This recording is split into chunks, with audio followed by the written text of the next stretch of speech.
Que Dios les bendiga, que la gracia de nuestro Señor Jesucristo esté con cada uno de nosotros. Sean bienvenidos a la continuación de la reflexión de la carta del apóstol Pablo a los tesalonicenses.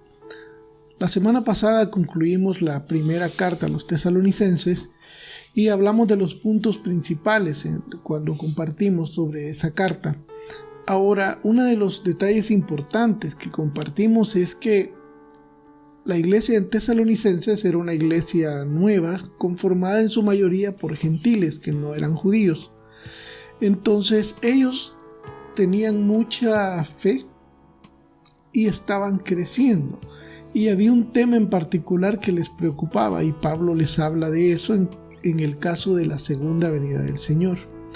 En la segunda carta de Tesalonicenses, segunda de Tesalonicenses, Pablo vuelve a tocar ese tema en particular.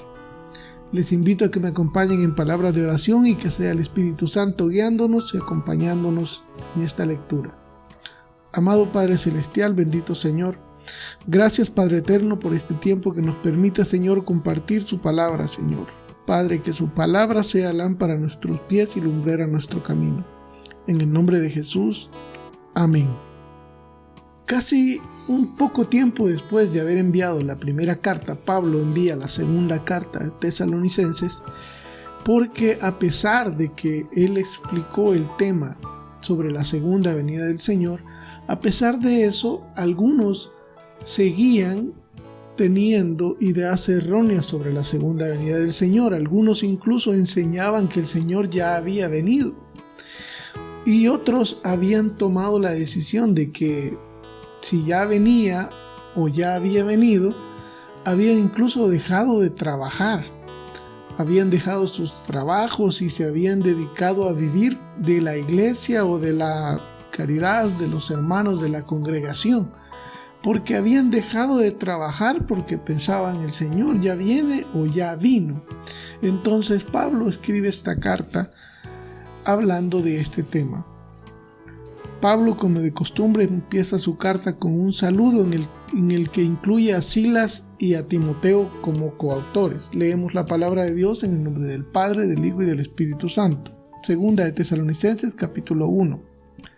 Pablo, Silvano y Timoteo, a la iglesia de los tesalonicenses en Dios nuestro Padre y el Señor Jesucristo, gracia y paz a vosotros de Dios nuestro Padre y del Señor Jesucristo. Continúa en el versículo 3. Debemos siempre dar gracias a Dios por vosotros, hermanos, como es digno, por cuanto vuestra fe va creciendo y el amor de todos y cada uno de vosotros abunda para con los demás, tanto que nosotros mismos nos gloriamos de vosotros en la iglesia de Dios por vuestra paciencia y fe en todas vuestras persecuciones y tribulaciones que soportáis. Esto es demostración del justo juicio de Dios para que seáis tenidos por dignos del reino de Dios, por el cual asimismo padecéis, porque es justo delante de Dios pagar con tribulación a los que os atribulan, y a vosotros que sois atribulados, daros reposo con nosotros, cuando se manifieste el Señor Jesús desde el cielo con los ángeles de su poder, en llama de fuego para dar retribución a los que no conocieron a Dios ni obedecieron al Evangelio de nuestro Señor Jesucristo, los cuales sufrirán pena eterna, perdición, exclusión de la presencia del Señor y de la gloria de su poder, cuando venga en aquel día para ser glorificado en sus santos y ser admirado en todos los que creyeron, por cuanto nuestro testimonio ha sido creído entre vosotros, por lo cual asimismo oramos siempre por vosotros, para que nuestro Dios os tenga por dignos de su llamamiento y cumpla todo propósito de bondad y toda obra de fe en su poder, para que el nombre de nuestro Señor Jesucristo sea glorificado en vosotros y vosotros en él, por la gracia de nuestro Dios y del Señor Jesucristo. Pablo con estas palabras habla sobre el juicio de Dios para con los pecadores, que es Él el que va a juzgar a los pecadores, y que en el día del Señor aquellos que hemos creído estaremos con Él, y los que no van a cosechar lo que se ha sembrado. Luego habla, en el capítulo 2, Pablo empieza a hablar de algo interesante, habla de un extraño poder que lo nombra como el hombre de pecado. Dice en el capítulo 2, pero con respecto a la venida de nuestro Señor Jesucristo y nuestra reunión con Él, en la primera carta Pablo había hablado acerca de esa reunión, cuando todos les explica de que los que durmieron o fallecieron no van a preceder a los que estén con vida en la venida del Señor. Pablo continúa en el capítulo 2 con este tema. Con respecto a la venida de nuestro Señor Jesucristo y nuestra reunión con Él, os rogamos, hermanos, que no os dejéis mover fácilmente de vuestro modo de pensar, ni os conturbéis ni por espíritu, ni por palabra, ni por carta, como si fuera nuestra, en el sentido de que el día del Señor está cerca. Pablo les advierte en este versículo que no se dejen llevar por predicaciones, profecías, palabra o una carta como que si fuera nuestra, dice Pablo, porque la iglesia estaba siendo influenciada por estas doctrinas que llegaban de diferentes maneras, incluso por cartas en las que tal vez se podían hacer pasar por Pablo. Y Pablo les advierte que no deben moverse de lo que él les ha enseñado. En el versículo 3 dice: nadie os engañe en ninguna manera, porque no vendrá sin que antes venga la apostasía y se manifieste el hombre de pecado, el hijo de perdición. Aquí Pablo habla de estas tres cosas y les dice que nadie los engañe, que antes de la venida del Señor vendrá la apostasía. La apostasía es cuando una persona creyente en el Señor deja de creer y vuelve atrás. Entonces esa persona es un apóstata. La apostasía, cuando la maldad se multiplica de tal manera que el amor de muchos se enfría y muchos reniegan o vuelven atrás o dejan el camino del Señor, eso es apostatar. Entonces Pablo dice: porque no vendrá sin que antes venga la apostasía y se manifieste el hombre de pecado.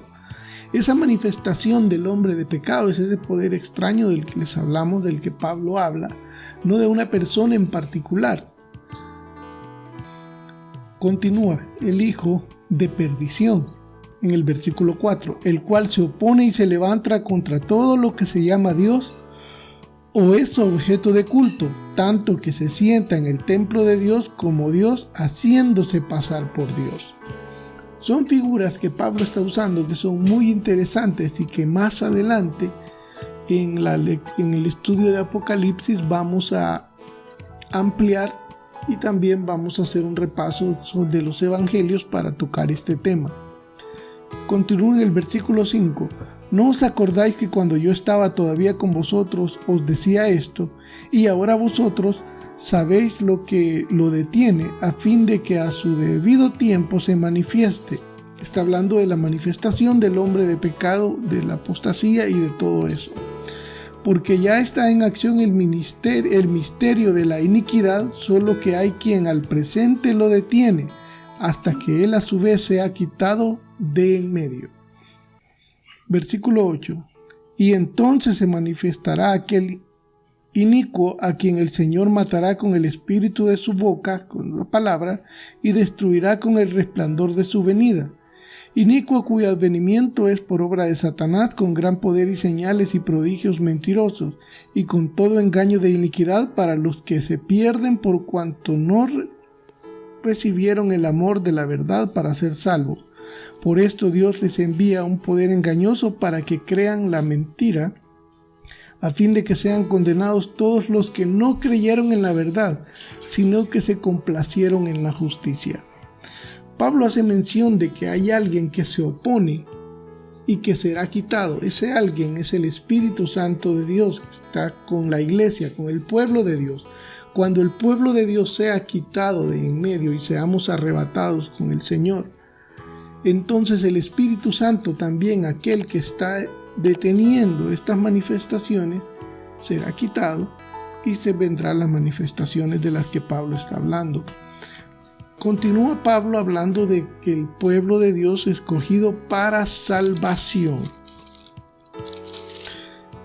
En el versículo 13 dice: pero nosotros debemos dar siempre gracia a Dios respecto a vosotros, hermanos, amados por el Señor de Dios, que os haya escogido desde el principio para salvación mediante la santificación por el Espíritu y la fe en la verdad, a lo cual os llamo mediante nuestro Evangelio para alcanzar la gloria de nuestro Señor Jesucristo. Así que, hermanos, estad firmes y retened la doctrina que habéis aprendido, sea por palabra o por carta nuestra. Pablo vuelve a mencionar las cartas y habla de las cartas nuestras, en el caso de él y sus colaboradores, como lo mencionamos al principio. Silvano y Timoteo eran coautores de estas cartas. Por eso Pablo dice por carta nuestra, para que no fueran a ser sorprendidos por imitadores o una carta de alguien que no fuera de ellos.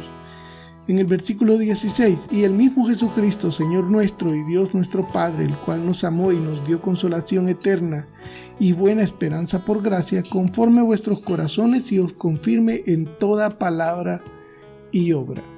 Concluye el capítulo 2 en el capítulo 3 y último de esta carta, que es mucho más corta que la primera carta a los tesalonicenses, ya que la primera carta tenía 5 capítulos y esta segunda carta cuenta solo con 3 capítulos. La palabra de Dios, que la palabra de Dios sea glorificada. En el capítulo 3 habla del deber de trabajar y una bendición final. Como les mencionaba, algunos habían dejado de trabajar porque habían sido engañados con respecto a la segunda venida del Señor. Como decía, algunos se enfocaban en que estaba demasiado cerca y ya no valía la pena seguir trabajando, u otros de que ya había venido y solo estaban esperando. Entonces Pablo les escribe en el capítulo 3: por lo demás, hermanos, orad por nosotros para que la palabra del Señor corra y sea glorificada, así como lo fue entre vosotros, y para que seamos librados de hombres perversos y malos, porque no es de todos la fe. Pero fiel es el Señor, que os afirmará y guardará del mal, y tenemos confianza respecto a vosotros en el Señor, en que hacéis lo que os hemos mandado, y el Señor encamine vuestros corazones al amor de Dios y a la paciencia de Cristo. Pero os ordenamos, hermanos, en el nombre de nuestro Señor Jesucristo. Aquí Pablo habla con autoridad en el versículo 6, con su autoridad de apóstol, dice: pero os ordenamos, hermanos, en el nombre de nuestro Señor Jesucristo, que os apartéis de todo hermano que ande desordenadamente y no según las enseñanzas que recibisteis de nosotros. La instrucción es apartarse de aquellos que andan desordenadamente y no según las instrucciones que Pablo había enviado y sus hermanos en Cristo también. Porque vosotros mismos, dice el versículo 7, sabéis de qué manera debéis imitarnos, pues nosotros no anduvimos desordenadamente entre vosotros, ni comimos de balde el pan de nadie, sino que trabajamos con afán y fatiga día y noche para no ser gravosos a ninguno de vosotros. Durante su estadía en Tesalónica, Pablo no fue carga para los hermanos, él trabajaba para su sustento.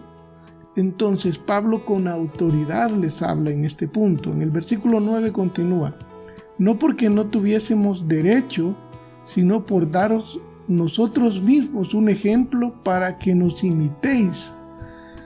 Pablo como apóstol tenía el derecho, pero él, para dar un ejemplo, trabajó para su propio sustento en su estadía en Tesalónica.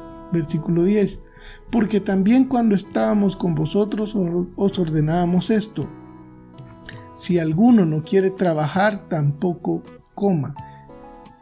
Esto mismo Pablo se los había instruido cuando estuvo con ellos. Luego continúa: porque oímos que algunos de entre vosotros andan desordenadamente, no trabajan en nada, sino entremetiéndose en lo ajeno. Entonces había llegado a Pablo el reporte de que algunos ya no trabajaban en nada y andaban entremetiéndose en lo ajeno. Continúa en el versículo 12: a los tales mandamos y exhortamos por nuestro Señor Jesucristo, que trabajando sosegadamente coman su propio pan. Porque cuando esto nos indica de que estas personas habían llegado a ser carga para la iglesia, pero no porque no tuvieran necesidad o no tuvieran los medios, sino que porque simplemente habían decidido no trabajar. Continúa en el versículo 13: y vosotros, hermanos, no os canséis de hacer el bien. Si alguno no obedece a lo que decimos por medio de esta carta, a ese señaladlo, y no os juntéis con él para que se avergüence. Aquí hay una instrucción muy importante en estos versículos. Vamos a leer de nuevo el versículo 14 y el 15. Si alguno no obedece a lo que decimos por medio de esta carta, a ese señaladlo, es la instrucción de Pablo. Continúa: y no os juntéis con él para que se avergüence, mas no lo tengáis por enemigo, sino amonestadle como a hermano. Vean qué interesante. Con autoridad Pablo les habla, exhorta y les da esta instrucción de que para vergüenza de aquel que anda desordenadamente y no se somete a las instrucciones, no se junten con él, pero con un propósito, para llamar a esa persona a reflexión. Dice para que se avergüence, no para destruirlo, no para excluirlo, porque dice en el versículo 15: mas no lo tengáis por enemigo, sino amonestadle como a hermano. Porque eso es lo que es, hermano. Eso es lo que somos en el cuerpo de Cristo. No todos perfectos en el cuerpo de Cristo, en la iglesia, en la congregación, en la familia, pero en el amor del Señor nos soportamos unos a los otros con paciencia y amor. Termina la carta Pablo con una bendición final en el versículo 16 al 18: y el mismo Señor de paz os dé siempre paz en toda manera. El Señor sea con todos vosotros. La salutación es de mi propia mano, de Pablo, que es el signo en toda carta mía, así escribo. La gracia de nuestro Señor Jesucristo sea con todos vosotros. Amén.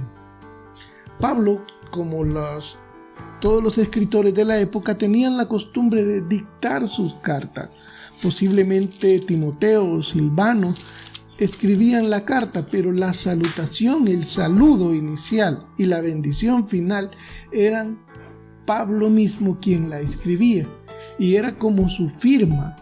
Vean que 2 veces menciona Pablo en esta carta sobre cartas que los hermanos reciben, y en una vez afirma y confirma de que la carta que sea enviado por ellos sea la que sea recibida. Y acá dice: la salutación es de mi propia mano, de Pablo, que es el signo en toda carta mía, así escribo. Como dejando su firma de esta manera, Pablo quiere evitar que sus cartas sean falsificadas o sean imitadas por otros, trayendo una instrucción extraña al pueblo de Dios. Así concluye el capítulo 3. La segunda carta de Tesalonicenses es una carta bastante corta. Les invito a que en casa nos tomemos el tiempo de leer despacio, en familia, cada uno de estos versículos, comentando y pidiendo la guía del Espíritu Santo para que sea el Señor hablándonos e instruyéndonos a cada uno de nosotros de acuerdo a su voluntad y su propósito para nuestras vidas. Les invito a que nos acompañen la próxima semana. Vamos a estar compartiendo la introducción de la carta a Timoteo. Que la gracia de nuestro Señor Jesucristo esté con cada uno de nosotros. Que Dios les bendiga.